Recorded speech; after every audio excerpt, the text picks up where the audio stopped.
Stupendos, without further ado, on the DOOP By The River guest line. Listen, ladies and gentlemen, we are here. We are at the CCL, the day we have all been waiting for. And of course, guys, you know me. I can look into Saprissa as much as I can, but I don't know too much about Deportivo Saprissa. So without further ado, on DOOP By The River, guys, we have a really special guest who's going to break it all down with us here today. Without further ado, ladies and gentlemen, please welcome Mr. Eddie, aka CRC Futbol. Eddie, what is going on? How you doing today, buddy? I'm doing good, man. Thanks for having me on. Absolutely, brother. Absolutely, man. We're gonna get right to it, talking about all the stuff with CCL. But Eddie, to start off, man, I want people to get to know who Eddie is. Obviously, Jonathan Tannenwald threw the bomb on all of us Union fans. Who is Eddie, or also better known, CRC Futbol, or Eddie from Brooklyn? Yeah, so my guess soccer career, as you can call it, if you can. It started basically. I wrote for Bleacher Report. I covered MLS for about a couple years, Cool. and while I was doing that, I worked as a senior analyst for Opta Sports. This was kind of back in the day when everybody manually collected all those, statistics that people kind of look at these days, and it kind of, I guess, got my brain going on as to how I would watch games and how I would analyze games and cover games. And I was really into MLS and Liga MX at that point. Got a little bit into Ecuadorian soccer as I started covering them on the off season. But when basically I got let go because they shut the office down, my love for, I guess, the data game, it was still there. And I kind of looked at my own country and realized, you know what, nobody's really covering Costa Rican soccer, and this is my passion. So I kind of blended the two. And, I've basically been covering the Costa Rican league kind of the same way that I used to cover MLS and Liga MX, and using, kind of like my coaching experience and my data collection experience to bring a different angle and a different perspective to a league that nobody really covers in English. That is a great story. I mean, it's crazy because this in today's sports, like it's all about it's all about that. It's all about analytics, and you're kind of bringing this to a league that really doesn't get a lot of recognition, like you said, especially English speaking content. That is really, I mean, it's kind of relate as well. I only got into the Union because obviously being Colombian American, I love it. I love soccer. It's in my blood. I love Philly sports, and the Union is something that we need to be big here in Philadelphia. So I can definitely connect with that. But that's definitely a great story, man. And listen, we need more people like you. We need the more the recognition, especially for CCL. Us MLS people who cover the MLS. We don't know a lot about the Liga in Costa Rica. So that is definitely awesome. Let's go ahead. Sorry, Go ahead. I was going to cut you off, but I will say there is a funny story about CCL in those Opta offices. So you'll notice a lot of people these days, they'll jokingly tweet out the hashtag CCL Fever. That started with us at Opta because when we worked at Opta, we worked in the same offices as the MLS digital people.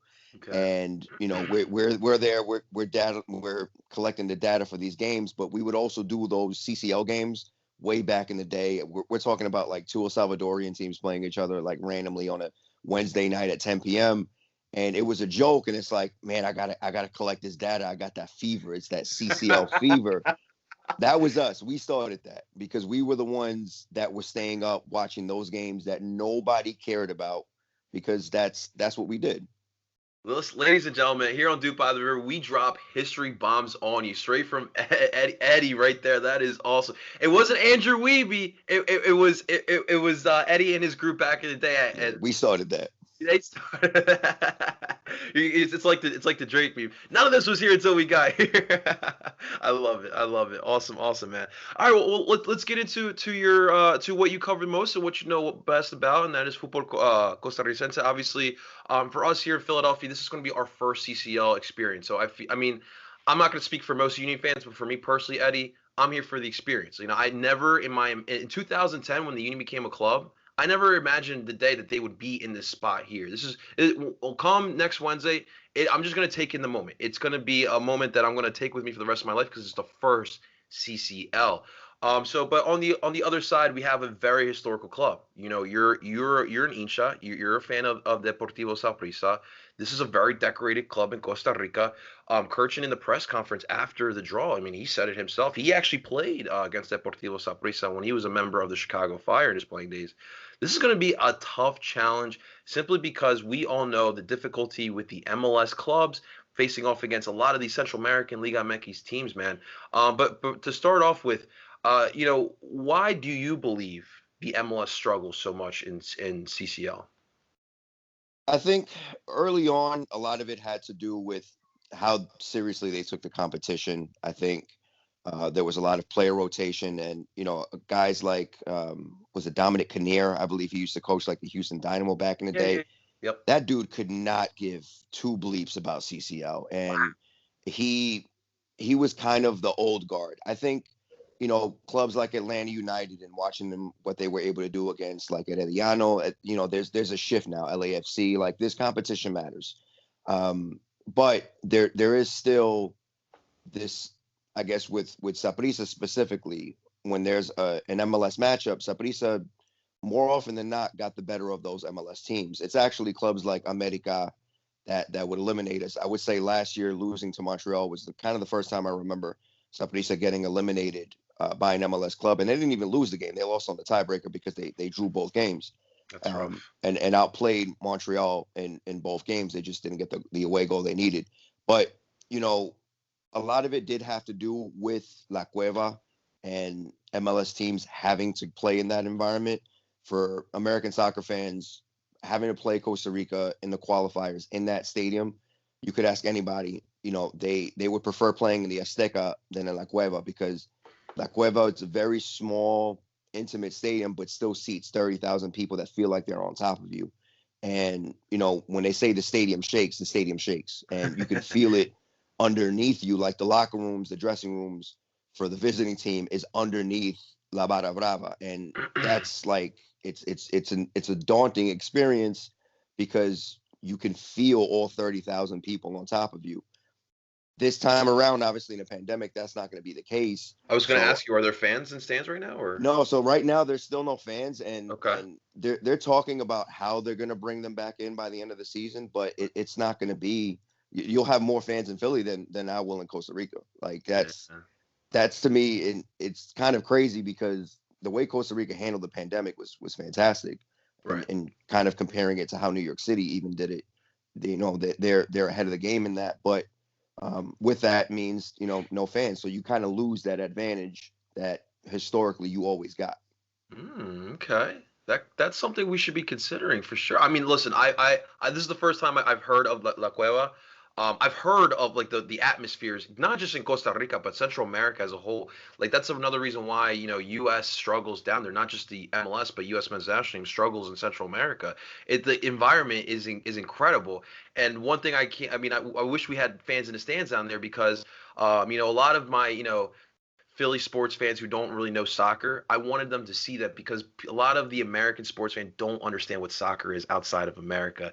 And cultures like Central America really is like it signifies what it really is to a lot of people around the world. But now that definitely something we'll look for. I mean, the home field advantage, that's something that, especially Saprissa have been able to capitalize on. So it should be interesting. So what's been going on with Saprissa? What have they? I know they're midway in their season. I'm hearing they're going through like a retool season. What's been going on with Saprissa so far?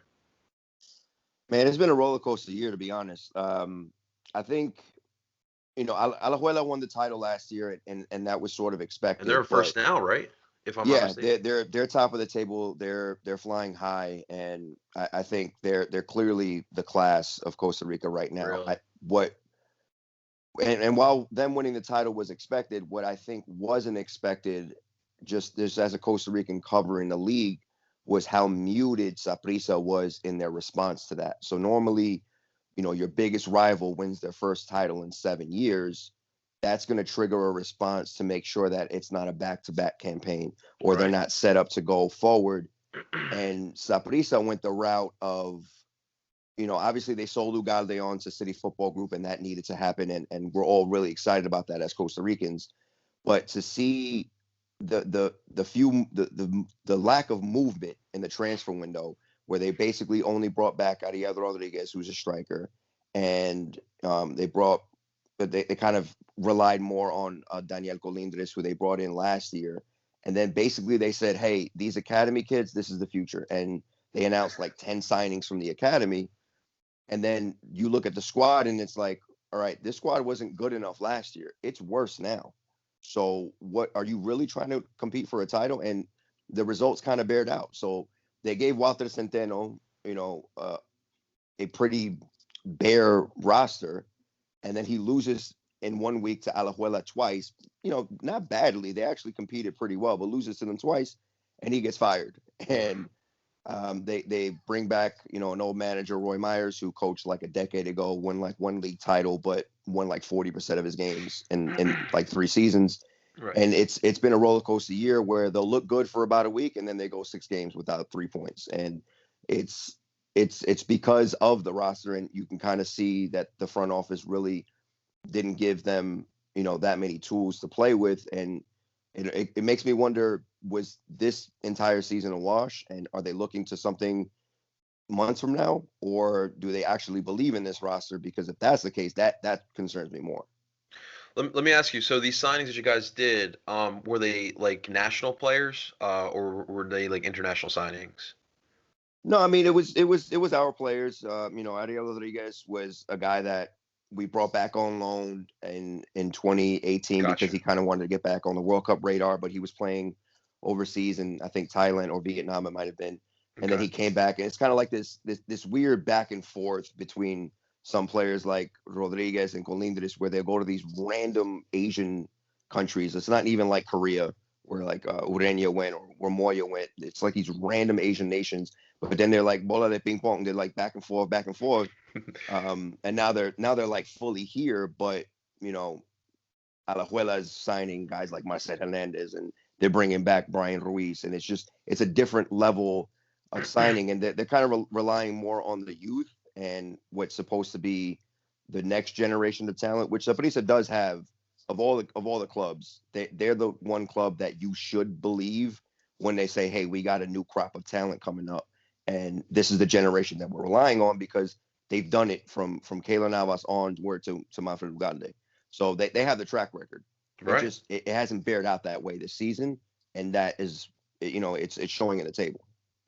It's so funny hearing you say, like, what Saprisa's been going through over the off season and going into the season. It kind of feels like the Union right now. Like, Union, there's a group of Union fans right now who are kind of frustrated with the club, because we see other clubs in our league be getting better. I mean, the MLS Cup champ, the Columbus Crew, literally got better, and there's a group of Union fans who are just, they want signings. And right now it is tough. I mean, like we just talked about, there is a global pandemic.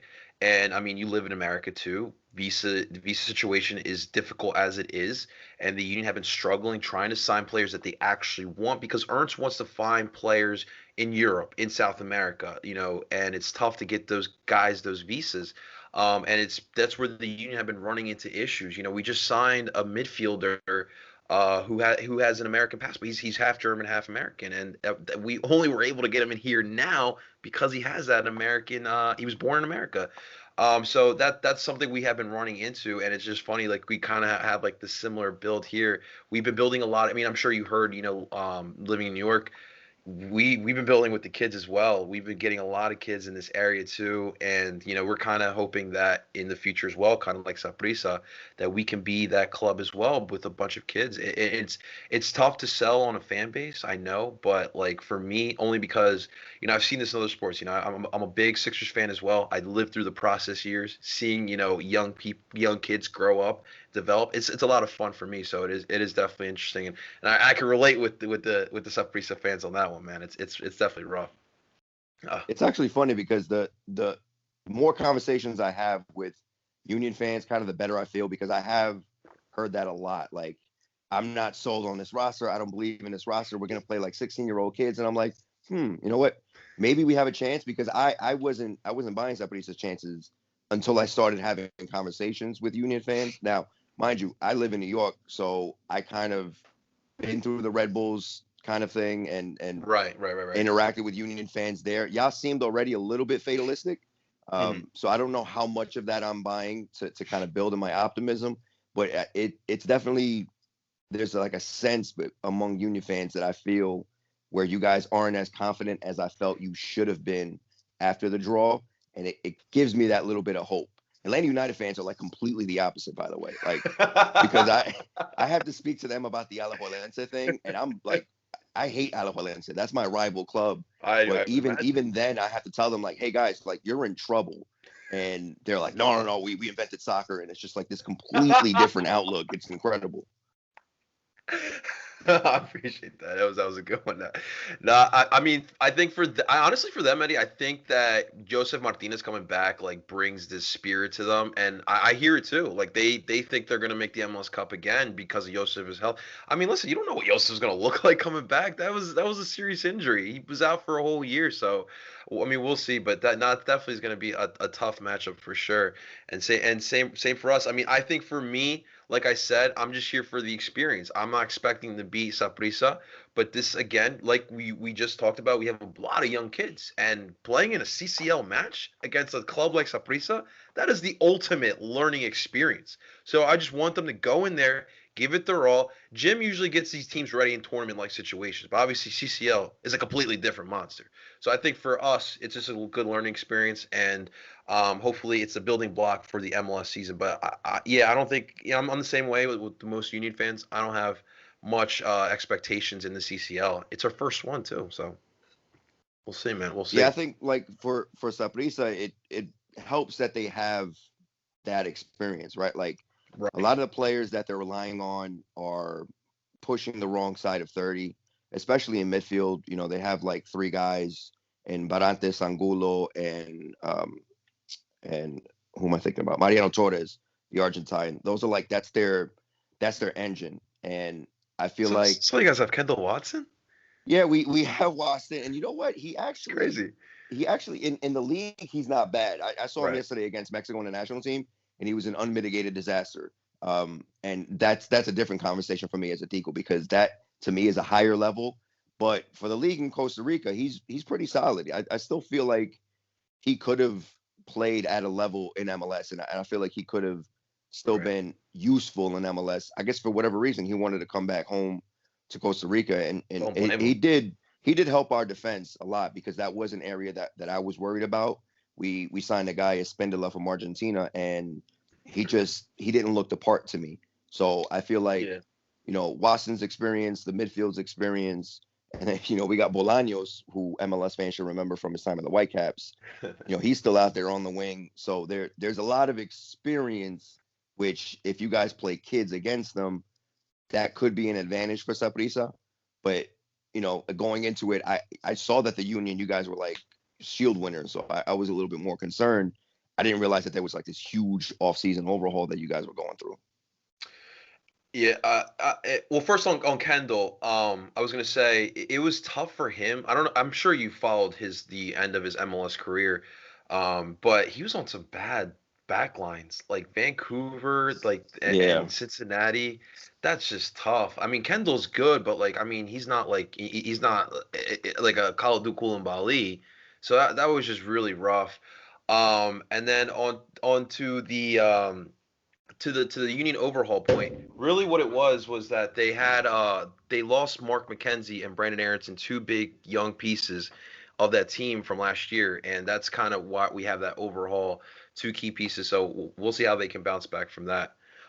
Eddie, I wanted to know how is this like tactically? How is this team built? What is the strengths? How does Saprissa kill their opponents? So they under Centeno were very predictable. It was always the same 4-3-3, and you can count on like the same three substitutes. With Roy Myers now, the system is somewhat the same. It's really, I would say, more of a 4-2-3-1, where they're kind of relying on sometimes a double pivot of Torres and Angulo to Okay. break teams down, which is very attack minded. Right. But when Barantes is healthy, you can kind of count on Barantes to kind of swap in and out with David Guzman. Okay. So you'll have like a true holding mid, and more of an eight, and then like Angulo in front. The strength really comes on the wings.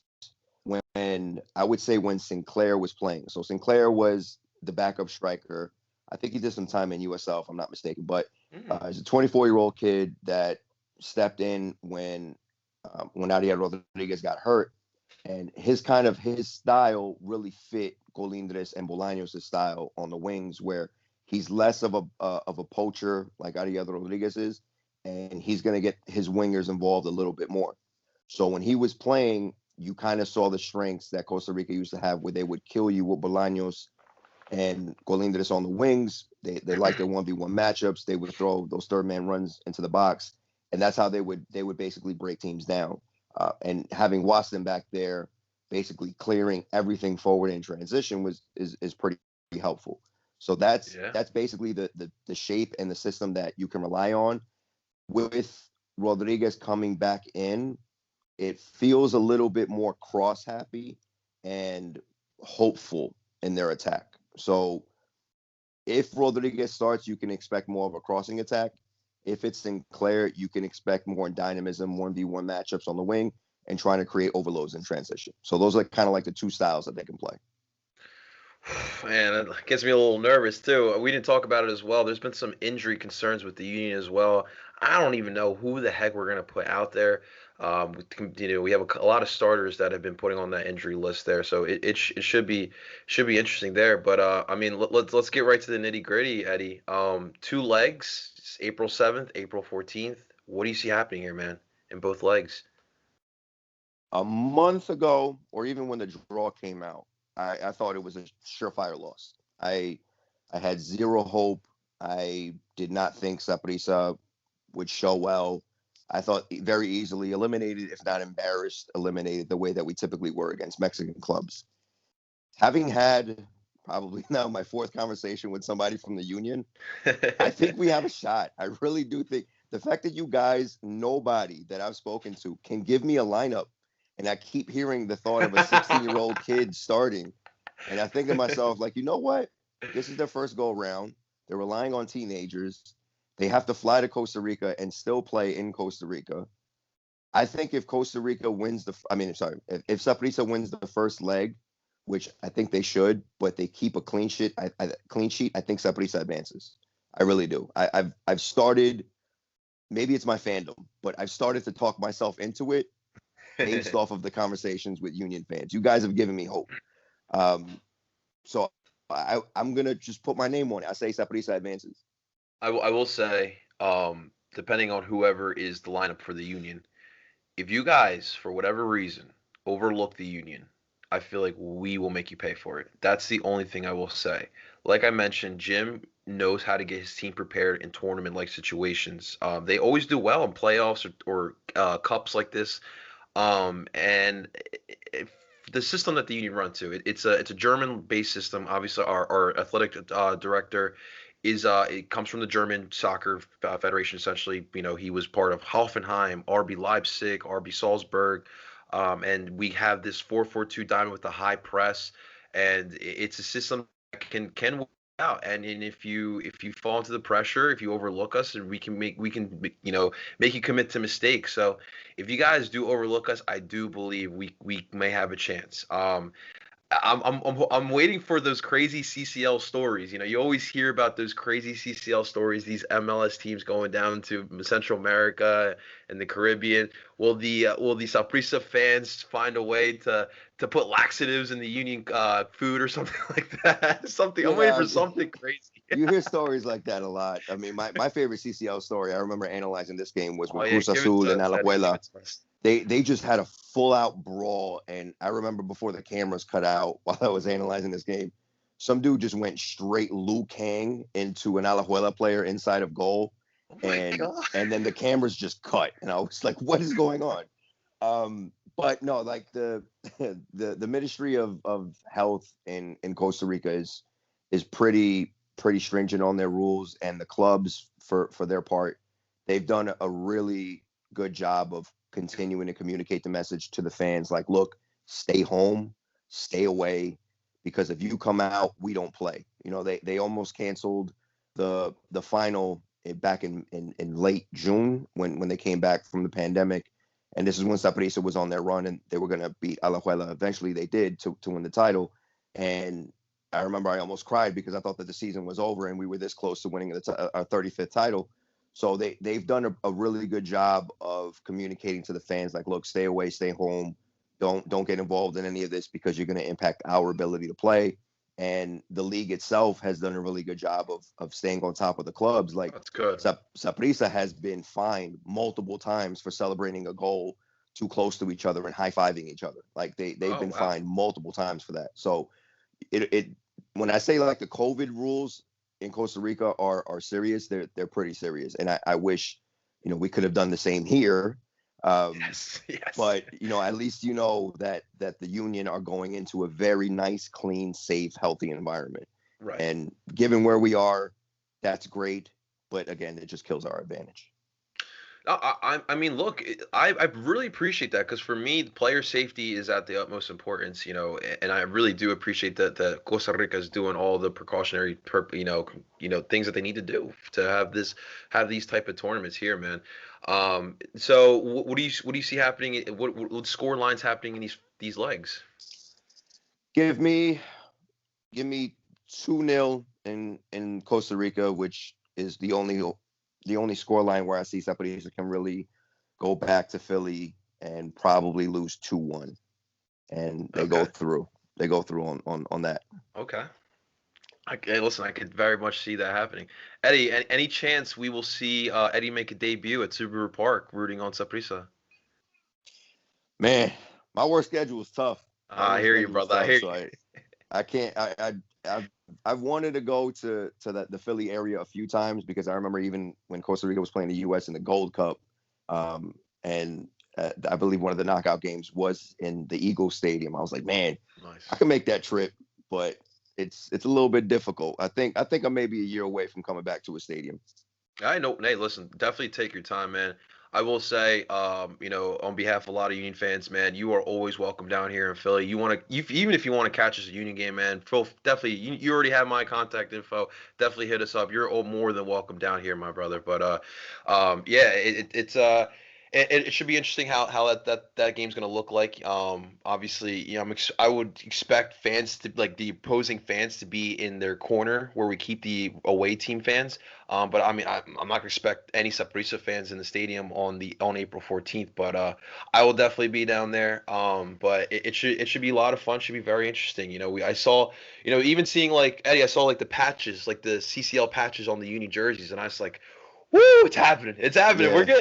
We're getting there. Forget it. Once you're in now, like, you're gonna want it every single year. It's for a lot of, like, even American soccer fans, like, I know it's still not a big deal, but once you catch CCL fever, you that's it. You addicted to it. But the thing is, for a lot of American sports fans, they know UEFA Champions League is a big deal. I mean, like, why wouldn't we think the same for CCL? It's a bit myopic, I believe. This is my viewpoint. I wouldn't even go general sports fans. I will just say American soccer fans. And I think this also holds true for Mexican soccer fans. We are looked at as inferior in Central America and the Caribbean. And when you reshape the entire competition now to have a special group phase where it's only you're going to get your dosage of MLS versus Liga MX, and then, hey, you Central American teams, you figure yourselves out, and then we'll invite like 3 of you to the party later. It's a very myopic viewpoint that the North American soccer community has on us. And, it bears out in the way that the competition keeps getting restructured. We're now in the knockout rounds. I'll give you an example. A couple years ago, if you won the league in Costa Rica, you were guaranteed to make the knockouts of the CCL, period. Okay. Now we have to qualify through the CONCACAF League. We're not automatically invited. Wow. So you have a champion like Saprissa who's been to a FIFA Club World Cup, who played Liverpool, who finished third, who has this prestige, has this history. We're not automatically invited. We're only in this because we had to qualify for it. And then you'll have clubs, MLS clubs like in Canada, play 2 games in the Canadian Cup, they get an automatic bid. So things are starting to shift towards the obsession for North America, and Canada starting to get involved in it a little bit. And we in Central America, we're just like, we're still here, we're still scrapping. Like Ronnie Dangerfield, we get no respect. That's basically what it is. Is that how Real Steli made it into the to this CCL? Yeah, so it's a weird thing because if you make the quarters, there's 8 teams, but only 6 go. So as long as you're not the worst of the 8 teams based on some weird point accumulation on your results from the previous rounds, then you're in. Okay. So they took 6. So even if you don't have to win the whole league, that kind of has become more of a pride thing. And Costa Rica has won it 3 years in a row now, Heredia, Saprissa, and then Alajuela this year. So it's more of a pride of Central America thing where it kind of feels like our own little Champions League. So we don't have to really win it, but we want to, and that allows the competition to have a little bit more, I guess, intensity. But it's still a weird qualification process, and that's how you get clubs like Real Esteli who make it. I'm not gonna lie to you, Eddie. When I saw Real Esteli, I was like, un club de Nicaragua. What? Wait, what? When was the last time it's been a while, right? Since Nicaragua. You know what? It has been, well, maybe not for Real Esteli. I feel like I've seen them before, but I think they eliminated, if I'm not mistaken, I think they eliminated Herediano in the round of 16, and that we called the fracaso because Heredia is one of the big 3, and they're not in this competition, and they should be. Wow. And it's it's because of this little CONCACAF league that they made us kind of kill each other in. So Columbus shouldn't overlook Esteli then? Nah, I think Columbus will be fine. They got Luis Diaz, so they'll be all right. Awesome. Listen, Eddie, I appreciate you coming on here, man. I feel much more prepared for this match, honestly, just getting familiarized with Saprissa. But before we head out, Eddie, where can people find you, man? Because I think what you're doing is absolutely beautiful. We need more English content creators covering all these Latino American leagues. So where can people find you, man? Best place to find me is on Twitter at CRC Futbol, the Spanish spelling FUTBOL. I have a blog where I randomly write. I don't like to write, like the mundane stuff that a lot of people will do daily. When I get to feel like I want to write something, I put it on paper, and those typically tend to be my best pieces. Right. But you follow my Twitter account, assuming I'm sober and you're not coming at me in my mentions. I do a lot of content and analysis there. I'll cover games. I'll give threads. Saprissa is playing tonight at 10 p.m. Okay. So I plan to cover that game tonight. All right, that's then. If you ever want to find out about random players, up and coming players, random formations for a team like Grecia or Limon that you never heard of, I'm the place to come to on Twitter. Yeah, that is pretty awesome. When are we gonna get that Tico podcast started? Yeah, you know what? People have been kind of coming at me for podcasts. I think I got 2 people right now with offers, and I used to do one experimentally with my son, who's like 12, going on 13 awesome, now. It was called Cereal About Soccer, where we would talk about cereal, and then we would talk about soccer because we really love cereal. I kind of want to bring that back. The more I think about it, I just got to find the time with my work schedule, man. My work schedule is crazy. I hear you, man. It's definitely tough. Well, listen, Eddie, I will say, if you ever need help with the podcast, I mean, obviously, I can't help you much with the Tico stuff, but if you ever need help with the podcast, I'll be more happy to help you, man. And seriously, thank you for coming on here today, Eddie. Yeah, I appreciate you, man. Thank you for having me. Absolutely. Ladies and gentlemen, Eddie, CRC Futbol.